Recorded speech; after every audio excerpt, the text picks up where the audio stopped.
बाद में जो है ना हम इसको डिस्कस कर लेंगे। Okay sir, okay. ठीक है।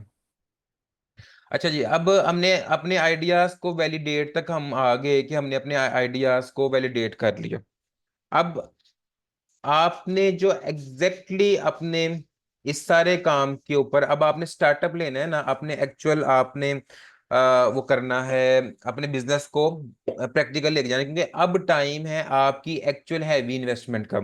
अगर आप अपने शोरूम की तरफ जा रहे हैं, ठीक है, आपने घर के अंदर सेटअप बनाना है या कुछ भी ऐसा करना है, तो उसको करने से पहले हमें ये तमाम चीजें एक पेपर पे लाना जरूरी है। पेपर पे लाने से होता क्या है, हम आने वाले फ्यूचर को किसी हद तक, फुली फ्यूचर हम फोरकास्ट नहीं कर सकते। 2019 दिसंबर में जो बिजनेस स्टार्टअप आए थे ना, उनको नहीं पता था कि 20 जनवरी में कोरोना आने वाला है और हमारी इन्वेस्टमेंट बुरी तरह से डूबने वाली है। ठीक है। तो हम फ्यूचर को पूरी तरह से फोरकास्ट नहीं कर सकते, लेकिन इस तरीके में हम अपने रिस्क को बड़ा मिनिमाइज कर सकते हैं। जब हम चीजों को फोरकास्ट करके पेपर पे ले आएंगे ना, फिर हम किसी के पास जा भी सकते हैं कि ये हमारा प्लान है, किसी एक्सपर्ट के पास, कि आपको क्या लगता है इस प्लान में कहाँ कहाँ पे फ्लॉज हैं, हम उन फ्लॉज को दूर करना चाह रहे हैं। उसके लिए जो कंपोनेंट्स, की कंपोनेंट्स हैं बिजनेस प्लान के, आपको एक एग्जेक्टिव समरी बनानी है। आप क्या करेंगे, टाइपिंग कर सकते हैं, टाइपिंग नहीं तो पेपर एंड जो पेन इज फाइन, ऊपर अपने बिजनेस का नेम लिखें। ठीक है। बिजनेस नेम सिलेक्शन भी इट्स सेल्फ एक वर्क है। वो यूनिक होना चाहिए, वो शॉर्ट होना चाहिए, वो बोलने वाले के लिए समझ आ जाए। ठीक है। वो उसको वो फेमस हो सके, क्योंकि जब ब्रांडिंग होती है ना, उसके अंदर ये तमाम चीजों को काउंट किया जाता है कि वो बोलने वाला ना बड़े आसानी से बोले और शॉर्ट हो, बहुत लंबा भी ना हो। बहरहाल, आप जब उस बिजनेस को नेम को लिखेंगे और अपने बिजनेस का एक पूरा ओवरव्यू पैराग्राफ की फॉर्म में लिखेंगे, मेरा बिजनेस ये काम करेगा, उसकी ये मार्केट होगी, उसके पोटेंशियल कस्टमर जो हैं वो यहाँ यहाँ पे होंगे, ये तमाम की तमाम चीजें आप रिटर्न में लिखेंगे। कहाँ, जब आप अपना मार्केट रिसर्च पूरी कर चुके होंगे, जब आपने पहले सर्विस कंडक्ट कर ली है ना, डायरीज के ऊपर पॉइंट्स लिख लिए हैं, मेरे कस्टमर को क्या चाहिए, मार्केट की नीड क्या है, मेरी लोकेशन क्या होगी, तो फिर उसके बाद तमाम चीजें एक पैराग्राफ फॉर्म में ले लिख रहे होंगे। और लिखने के दौरान आप खुद देखिएगा, बहुत सी चीजें आप उस टाइम खुद चेंज कर रहे होंगे कि ऐसा, हाँ ऐसा तो नहीं हो सकता, ये नहीं करना चाहिए था। ये करने के बाद आप क्लियरली आइडेंटिफाई करेंगे अपने, क्लियरली आइडेंटिफाई करेंगे अपने कंपनीज के मिशन को। हमेशा याद रखिएगा, जो एक गलती स्टार्टअप्स करते हैं, वो स्टार्टिंग कहीं से करते हैं और पहुंच कहीं जाते हैं और एंड कहीं पे करते हैं। हमेशा अपनी जो बाउंड्रीज हैं उसके अंदर रहिएगा। अगर आपने उससे बाहर जाना है तो बैठें, दोबारा सोचें, रीप्लान करें, अगर आपके टीम मेंबर्स हैं उनके साथ डिस्कस करें कि हम ये करने वाले हैं, फिर उसके बाद चेंजिंग करें। ऐसा नहीं है कि ऑल ऑल सडन आप ये कि ऐसे कर ले, ऐसे कर ले, ऐसे कर ले, इससे फेलियर्स आते हैं। तो आपको अपनी ये जो कंपनीज के मिशन एंड विजन्स हैं, प्रोडक्ट्स एंड सर्विसेज हैं, इनको लेके आना पड़ेगा। और मोस्ट इंपॉर्टेंटली आपको एक क्वेश्चन को आंसर करना है, what is your competitive edge. आपका इस बात को कोई जानता है, कंपेटिटिव एडवांटेज क्या होता है? कंपेटिटिव एडवांटेज को कोई जानता है? यस और नो में मुझे कुछ बताएंगे तो मैं फिर आगे। जी शिरोज बताइएगा।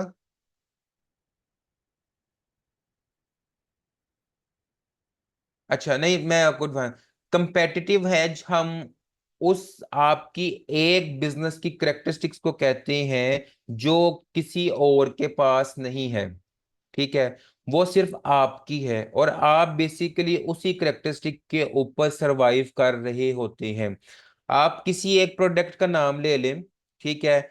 लेट्स सपोज आपकी फूड आइटम्स के अंदर अगर हम बात कर लें, अ, चले कोक की बात कर लेते हैं। कोक का कंपेटिटिव एज क्या है? उसके पास ऐसी क्या कंपेटिटिवनेस है?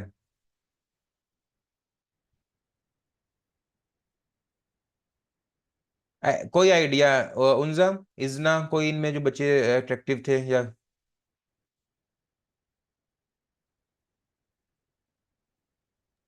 सर आई गेस टेस्ट की वजह से। Yes, taste. उनका उन जैसा टेस्ट बना पाया कोई? No sir. नहीं सर।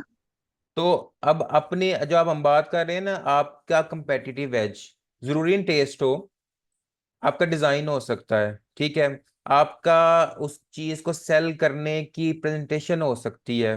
अगर हम स्वीट्स के अंदर चले जाएं, चॉकलेट्स के अंदर चले जाएं, तो आप कह सकते हैं कि जी आपकी आप ये आपका बिजनेस सीक्रेट होगा कि जी हमने चॉकलेट मंगवाई है फलाने, जो चॉकलेट बीन्स थे ना वो हमने किसी स्पेसिफिक जगह से मंगवाए हैं, उनको हमने प्रोसेस किया है, हम उनको 5 डेज का टाइम देते हैं, ये सब बातें आप तक होंगी, आपका बिजनेस सीक्रेट है।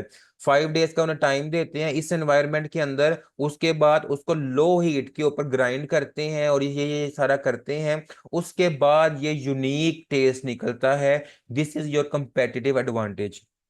वो कंपेटिटिव एडवांटेज चेंज नहीं, मतलब वो कोई कॉपी नहीं कर सकता, इनइमिटेबल होगा वो, और वो इनइमिटेबल होगा तो आपका स्टार्टअप चलेगा। ठीक है, मैं स्पेसिफिक आइडियाज की बात कर रहा हूँ। अगर आपका लेट्स सपोज कोई शू डिजाइन ही क्यों नहीं है, आपने कोई बड़ा अच्छा डिजाइन लेके आए, और आपको मैं यहाँ ये बात बताता चलूं, जब आप इस तरह किसी यूनिक आइडिया के साथ आते हैं ना, तो आप इनको पेटेंट करवा लेते हैं। आप जाते हैं गवर्नमेंट एजेंसी के पास, उन्हें कहते हैं कि ये मेरा यूनिक आइडिया है, ये अगर पहली बात तो ये है कि वो कोई कॉपी ना, मतलब जो चॉकलेट की मैंने एग्जांपल दी वो सारा फॉर्मूला आपके पास है, अगर आप किसी को नहीं बताते तो वो नहीं जाएगा, उसके लिए जरूरत नहीं है आपको कि उसको आप पेटेंट कर। कोई ऐसी बात है, शू डिजाइन है, ब्रेसलेट डिजाइन है, कोई बैंगल्स का डिजाइन है कोई, वो आप जाके अगर बहुत कोई यूनिक चीज आपने बनाई है, आप उसको पेटेंट करवा लेते हैं कि ये चीज कोई और नहीं बनाएगा, मेडिसिन कोई और नहीं बनाएगा, तो फिर आप जाके उसका एडवांटेज लेते हैं। और वो जिससे हमने कोक की बात की, कोक का एडवांटेज उनका टेस्ट हो गया, ठीक है। एक्सक्यूज इसी मी तरह सर, जी जी, पेटेंट करवाने की क्या रिक्वायरमेंट्स होती हैं? पेटेंट करवाने की रिक्वायरमेंट्स जो हैं, अगेन वो जो आपके बॉडीज हैं, गवर्नमेंट बॉडीज हैं, आप उनके पास जाते हैं, वो आपसे रिक्वायर करते हैं कि पहले तो आपसे पूछेंगे चीज़ आप पेटेंट करवाने जा रहे हो पेटेंट हो भी सकती है कि नहीं हो सकती, या आपसे पहले किसी ने पेटेंट नहीं करवा ली, फिर उसके बाद वो आपसे उसकी डिजाइन का आप उन्हें बताएंगे जी मेरा डिजाइन इस तरह से, देखें यहाँ से कर्व्स हैं, यहाँ ये है, यहाँ ये, पूरी ड्राइंग्स बना के उनको देते हैं कि ये चीज कॉपी नहीं होगी। तो वो काफी इसी यानी कि डॉक्यूमेंट होता है काफी बड़ा, तो उसमें सब रिक्वायरमेंट्स लिखी होती हैं कि आप ये चीज प्रोवाइड करेंगे, उसके बाद आपके नेम पे वो इशू कर देते हैं। इन केस को बाद में उसको कॉपी करना चाहे तो आप उसके अगेंस्ट केस फाइल कर सकते हैं। लाइक बुक्स का पेटेंट होता है, ठीक है, जो आपने भी अपने ड्यूरिंग स्टडीज बुक्स पढ़ी होंगी, उसके अंदर जो वो बुक्स की चीजें आप भी कॉपी नहीं कर सकते, अगर आप कॉपी करेंगे तो आप रेफरेंस कोड करते हैं कि मैंने इस बुक से लिया है, तो वो अब उस फॉर्म में उनकी रिक्वायरमेंट होगी कि जो वर्डिंग है ना ये एज इट इज नहीं लिखी जा सकती, तो ये प्रोडक्ट टू प्रोडक्ट डिफरेंट होता है। अगर आप किसी कॉम्बिनेशन की तरफ चले जाते हैं तो आप फार्मूला बताएंगे कि जी मैंने इसमें 2% ऑफ ये चीज मिलाई है, 5% ऑफ ये चीज है, या कुछ भी ऐसी पैटर्न, ये सेम कंपोजिशन के अंदर नहीं बन सकता। तो ये रिक्वायरमेंट चेंज होती रहती हैं, ये डिपेंड करता है कि जब आप पेटेंट के लिए जाते हैं, आप उनकी वेबसाइट से फुल उनका डॉक्यूमेंट डाउनलोड करेंगे और वो पूरी की पूरे डॉक्यूमेंट को पढ़ेंगे कि ये रिक्वायरमेंट आपने फुलफिल करनी है। अच्छा, back okay to, sir. Okay, competitive advantage.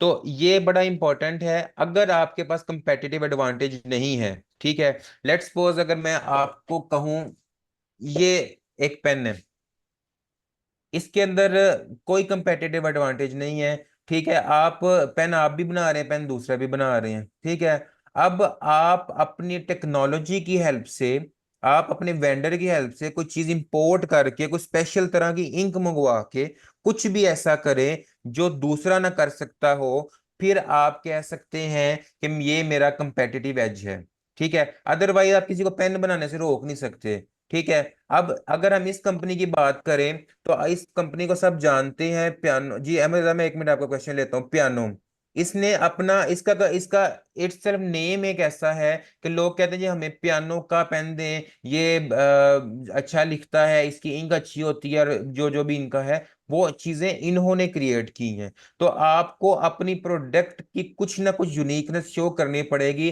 Otherwise आप आम हैं, और आम चीजें, बीइंग ए कस्टमर मैं आपसे क्वेश्चन करूंगा भाई मैं क्यों बाय करूं आपकी चीज, आपके पास ऐसा क्या है, क्या ये इसकी लाइफ ज्यादा है, अगर ये पेन 10,000 वर्ड लिखता है तो आपका क्या 20,000 लिखेगा, इंक जब मैं लिखूंगा तो उसके अंदर ग्लो ज्यादा आएगा, ऐसा क्या आएगा कि मैं आपकी प्रोडक्ट को बाय करूं। जी अहमद रजा, आप क्या कह रहे थे?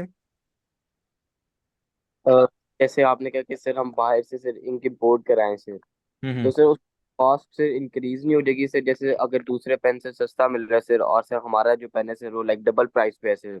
देखें, तो ये देखें, ये चीजें तो सारी आपने हर चीज को नजर सामने रखना है ना। अभी तो आपको, अभी हम इस पॉइंट के ऊपर बात कर रहे हैं कि यूनिकनेस क्रिएट करने के ऊपर। अब वो अलग टॉक है कि कॉस्ट भी मैनेजमेंट करना, डेफिनेटली आपको सारे एस्पेक्ट्स को देखना होगा। तो अभी जस्ट हम एक एग्जांपल के जरिए समझने की कोशिश कर रहे हैं कि यूनिकनेस क्रिएट करनी है। अच्छा, अब मैं आपको ये भी बता दूं, अगर आप कॉस्ट की बात करते हैं ना, समटाइम्स 20 वाला पेन नहीं लेते, 100 वाला ले लेते हैं। तो फिर वहां पे हमारी कास्ट, वहां कास्ट कहाँ की? वहां पे मैं फिर अगेन अपनी फर्स्ट वाली बात पे जाऊंगा कि आपने कस्टमर वैल्यू इतनी क्रिएट कर दी है, ठीक है, कि अब वो कह रहा है जी मैंने पेपर लिखना है तो इसी पेन से लिखना है, इससे मेरी राइटिंग ठीक होती है, 100 वाले बॉल पेन से, 20 वाले से नहीं होती, या 30 वाले से नहीं होती। ठीक है, मैं आपको इसकी एग्जांपल आप दे देता हूँ। हमारे पास ना फाउंटेन पेन, अब आप में से कितने लोग यूज कर रहे हैं मुझे नहीं पता, मैट्रिक और इंटर में तो होता ही है। फाउंटेन पेन में एक इंक आती है डॉलर की, आम सी, ठीक है। एक कंपनी है पेल्क्विन या इस तरह से, शायद किसी ने यूज किया हो। इन दोनों की प्राइस में 560 रुपीज का फर्क है, 450 या इतना डिफरेंस है। उसके बावजूद बच्चे कहते हैं जी हमने उस इंक से लिखना है, उससे उसकी इंक में ना ग्लो है, डार्कनेस है, एक पेपर की नीटनेस बनती है, तो वो लेते हैं। अब आप अगर इतनी वैल्यू क्रिएट कर लेंगे अपने कस्टमर के लिए तो वो आपसे बाय करेगा, क्यों नहीं बाय करेगा? अच्छा, ये जो इसके बाद नेक्स्ट पॉइंट है, इसकी बात हम कर चुके हैं, मैं इस पॉइंट को सिर्फ स्किप कर रहा हूँ कि आपको टारगेट ऑडियंस, मार्केट साइज, आपकी ये ओवरऑल सारी मार्केट नॉलेज है। अब आ जाए उसकी ऑर्गेनाइजेशन एंड मैनेजमेंट के ऊपर। अभी हम क्या काम कर रहे हैं, हम अपने बिजनेस प्लान को लिख रहे हैं। जब बिजनेस प्लान आप लिखेंगे तो आप उसके अंदर आउटलाइन करेंगे ये चीजों को ना, कि कौन क्या काम करेगा, हमें जो एक्सपर्ट चाहिए वो कौन कौन से चाहिए, क्या हमारे बिजनेस के अंदर हमें सोशल मीडिया एक्सपर्ट चाहिए, या हमें उसके अंदर डिजिटल मार्केटिंग वाला पर्सन चाहिए। आप एक्सपर्टीज के अकॉर्डिंग अपनी जो टीम है उसको डिसाइड करेंगे, और ये सारी बातें आप पहले लिखेंगे। मसलन हम कहते हैं जी 4 लोग हैं, ABCD, आप चारों ने फैसला किया, तमाम लीडरशिप रोल, लीडिंग रोल ए के पास है, हम तीनों इसकी बात मानेंगे मशवरे के साथ, क्योंकि हम लीडर की बात कर रहे हैं, हम बॉस की बात नहीं कर रहे, हम बॉस नहीं बना रहे। ओके, हो गया। मार्केटिंग का सारा काम B% करेगा, HR का सारा काम C% करेगा, अगर जरूरत है। HR का काम थोड़ा है तो ये HR एंड अदर अकाउंट्स का काम, दो काम मिलके करेगा। जो बाइंग एंड सेलिंग है वो D% करेगा। तो ये चीजें, ये रोल्स, आप बताएंगे कि तुमने ये करना है, तुमने ये करना है। हाँ, हर 15 दिन बाद रिपोर्ट जनरेट करके हम चारों बैठेंगे, एवरी थर्सडे मीटिंग होगी, every 10 of the month meeting होगी, उसमें फाइनेंशियल डिस्कस होंगे, बिजनेस की प्रोग्रेस डिस्कस होगी। ये सब की सब बातें आप लिखेंगे तो आपको मुश्किल नहीं होगी, आपका जो बिजनेस है वो फिर एक फ्लो